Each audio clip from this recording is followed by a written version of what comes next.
group of mysterious creatures that fallen angels created today.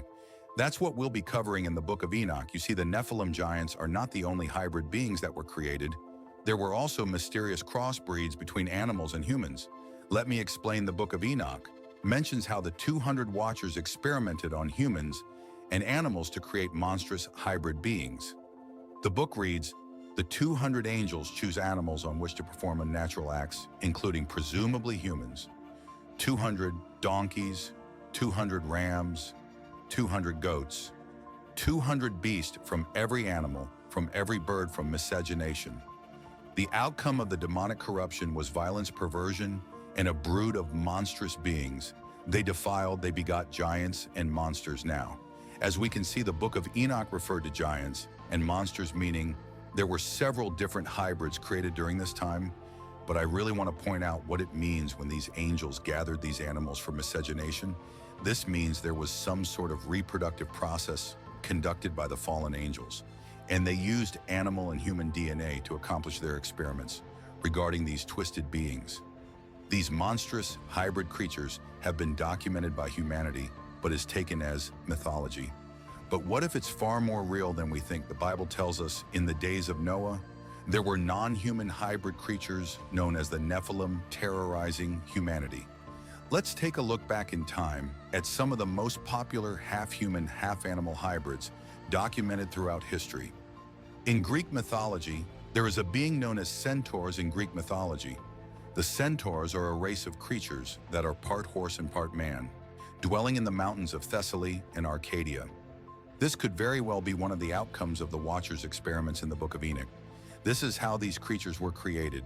According to Greek mythology, the centaurs were usually said to have been born of Ixion and Nephili. Ixion is a human and fathered these beings, whilst Nephili is a spiritual being. Doesn't this story sound familiar as the story goes? Nephili was a cloud made into the likeness of Hera in a plot to trick Ixion into revealing his lust for Hera to Zeus. Ixion seduced Nephilim, and from that relationship centaur were created. This is basically the same story of the fallen angels creating the hybrid beings through miscegenation. Miscegenation literally means reproduction through intimate relations. There are also other creatures in Greek mythology that are half human and half animal. They are known as sirens, although most people refer to sirens as mermaids. Now in Greek mythology, they are half bird, half human creatures. And as we know, the book of Enoch said, the fallen angels took 200 of every bird to genetically manipulate them, which created hybrid creatures. One of the most renowned places in the world that speaks of these hybrid beings is none other than ancient Egypt. As we analyze the hieroglyphs, we see how the gods of Egypt are detailed. For example, Thoth, god of writing, wisdom, and magic, is depicted as having a bird head and a human-like body. Also, Horus has a similar appearance. As we look at the Egyptian gods, we begin to see nearly all of the gods are hybrids between animals and humans. My question is, were these hybrids worshipped as gods in ancient Egypt? I think it is possible that the creatures created by the fallen angels through miscegenation were worshipped as gods alongside the fallen angels. Since the fallen angels could have just passed the advanced spiritual knowledge to their offspring, making them indistinguishable from an angelic being themselves. As far as spiritual wisdom, one thing we must acknowledge is that the fallen angels in heaven wanted to be worshipped as gods, and they were casted to earth and were being worshipped as gods, along with their offsprings perhaps. Some of these beings are still alive today, which is why creatures such as the Mothman have allegedly been spotted. Mothman in West Virginia, folklore, is a humanoid creature reportedly seen in the Point Pleasant area from November 15, 1966. He looks like he's partially a giant moth and partially a man. Two young couples fled the local woods, claiming they'd seen a terrifying creature. They recounted their story to the sheriff and reported that the entity looked human in most respects except for its 10-foot wings and glowing red eyes.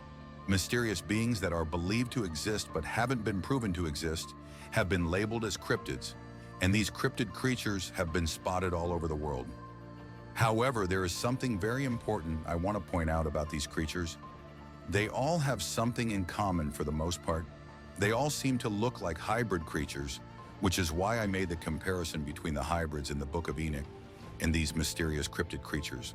The Bible did mention in Genesis 6:4 how the biblical hybrids existed before the Great Flood, and also after. From this verse, we can further imply that a possible reason we're seeing these cryptid creatures is because they survived the flood. The Great Flood was actually meant to remove these abominations, not necessarily humans. God just knew in order to cleanse the earth, he needed to remove all of the corruption as a whole. These creatures are also known as abominations. God did not intend for these beings to exist, which is why most of them were eradicated, even if we still see small signs of their existence. It's nowhere near as bad as it was in the days of old. These hybrid creatures were terrorizing humanity, and they are even described in the book of Enoch as demonic beings. The spirits of the hybrids who perished in the Great Flood became what we now call demons. Perhaps this is why demonic creatures such as Baphomet look like a half-human, half-animal hybrid. Actually, now that I think about it, almost every demon that is depicted are all some kind of animal-human hybrid, mainly a crossbreed between a bull and a human. Let me know what you think about that segment in the comment section below. Our King Jesus didn't bring us this far to abandon us now.